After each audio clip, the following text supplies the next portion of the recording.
और ये उन लोगों के लिए जानना जरूरी है जो अयोध्या, काशी, मथुरा, प्रयागराज, केदारनाथ, बद्रीनाथ यहां हो रहे सब कामों को सांप्रदायिक नजर से देखते हैं।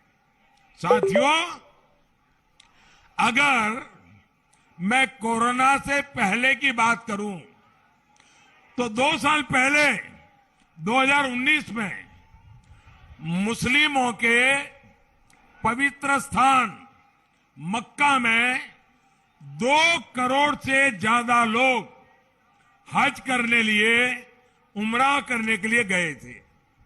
इसी तरह ईसाइयों के पवित्र स्थान वेटिकन सिटी में 2 साल पहले 2019 में करीब करीब 1 करोड़ लोग वहां के चर्च और म्यूजियम को और पोप के दर्शन करने के लिए गए थे। इन देशों ने वहां पर आने वाले भक्तों के लिए बेहतरीन सुविधाएं तैयार की है, आधुनिक व्यवस्थाएं बनाई है, लोगों को वहां पर रहने की दिक्कत ना हो, कनेक्टिविटी की परेशानी ना हो, हर तरफ साफ सफाई हो, इसका बहुत ध्यान रखा जाता है। लेकिन भारत में अगर हम उसी दिशा में कुछ काम करें, लोगों की सुविधा की चिंता करें, नागरिकों की भलाई के लिए काम करें, तो इनको वो सांप्रदायिक चश्मों से ही देखने की कोशिश करते हैं। आप खुद देख रहे हैं, काशी विश्वनाथ धाम परियोजना के बाद वहां आने वाले भक्तों की संख्या इतनी बढ़ गई है कि वहां गरीब से गरीब को अब रोजी रोटी के नए अवसर मिल गए हैं। जो आने वाले लोग हैं उनमें आस्था भी है और ये नया परिवर्तन आया उसका कौतूहल भी है। बनारस में जो विकास के काम हो रहे हैं वो काशी और इस क्षेत्र की इकोनॉमी को बदलेंगे। और प्रयागराज के लोग तो हर कुछ साल में देखते हैं कि जब कुंभ का आयोजन होता है तो कैसे उसमें आस्था के साथ आजीविका भी जुड़ जाती है। यहां के अनेक लोगों को रोजी रोटी के अवसर खुल जाते हैं। ऐसे ही बद्रीनाथ, केदारनाथ में विकास कार्यों के बाद वहां भी आने वाले लोगों की संख्या बहुत बढ़ी है। मुझे भी वहां के मुख्यमंत्री बता रहे थे कि कोरोना के पहले केदारनाथ में अब तक जितने लोग आए होंगे प्रति वर्ष उससे ज्यादा डबल संख्या में लोग आना शुरू हुए। तो पूरे उत्तराखंड की इकोनॉमी चल रही है। भाइयों बहनों, जब भक्तों की संख्या बढ़ती है, यात्रियों की संख्या बढ़ती है, टूरिस्टों की संख्या बढ़ती है, तो रोजी रोटी देती है कि नहीं देती है? रोजी रोटी देती है कि नहीं देती है? गरीब से गरीब को काम मिलता है कि नहीं मिलता है? शहर में टैक्सी चलाने वाला हो उसका भी रोजगार बढ़ता है कि नहीं बढ़ता है? रास्ते के किनारे पर जो फूल बेचता है उसके फूल बेचने वाले की भी कमाई बढ़ती है कि नहीं बढ़ती है? जो छोटी छोटी सराय लेता है, काम करता है, उसको रोजगार मिलता है कि नहीं मिलता है? जो अच्छी होटल चलाते हैं उसको रोजगार मिलता है कि नहीं मिलता है?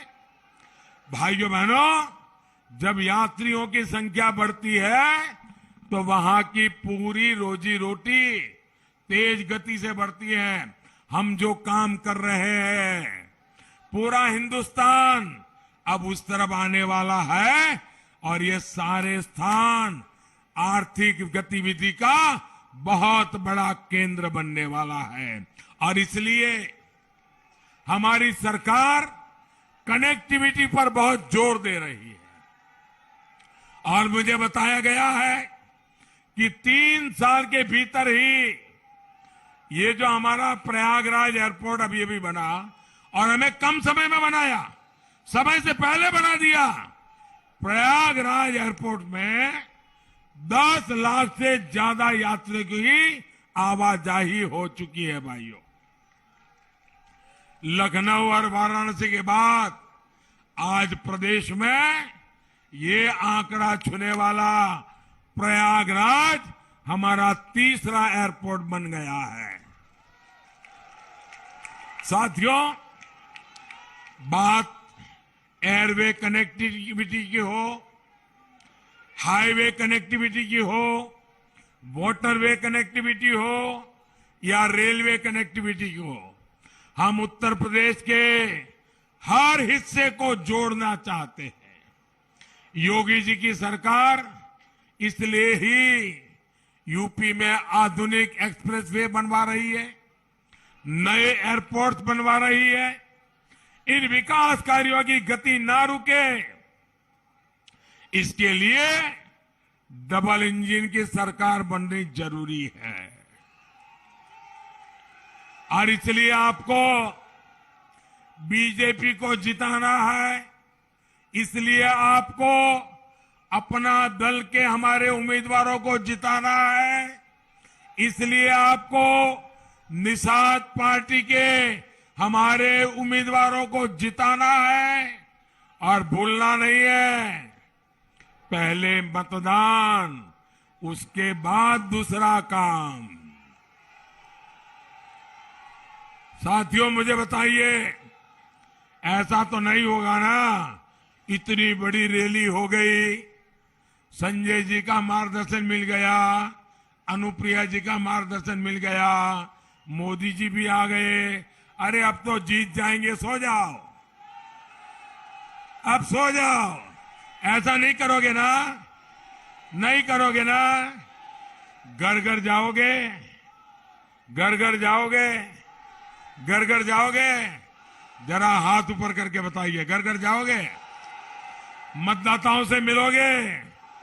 अच्छा, मेरा एक काम करोगे, करोगे पक्का? देखिए, मैं चाहता हूं मेरी तरफ से इस क्षेत्र के सभी नागरिकों को मेरा प्रणाम पहुंचाएंगे, पहुंचाएंगे। उनको कहेंगे मोदी जी ने आपको नमस्ते भेजा है, पक्का कहेंगे।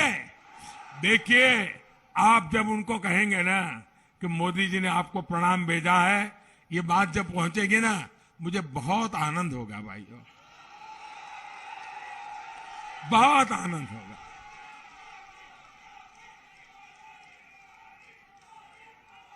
और इसलिए मैं आपसे चाहता हूं, घर घर जाइए, सबको मेरा प्रणाम पहुंचाइए और मेरी तरफ से विनती कीजिए कि इस बार मतदान तो जरूर करना है।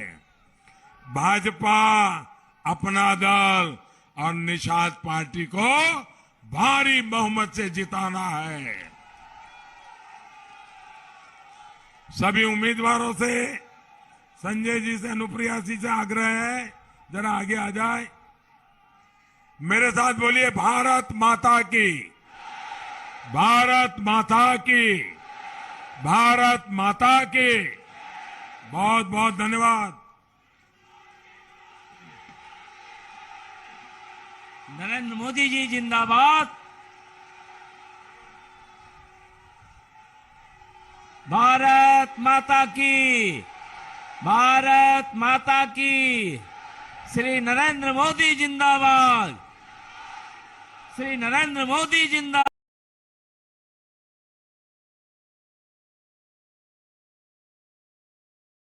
ये भूल गए कि अभी चुनाव तो 5वें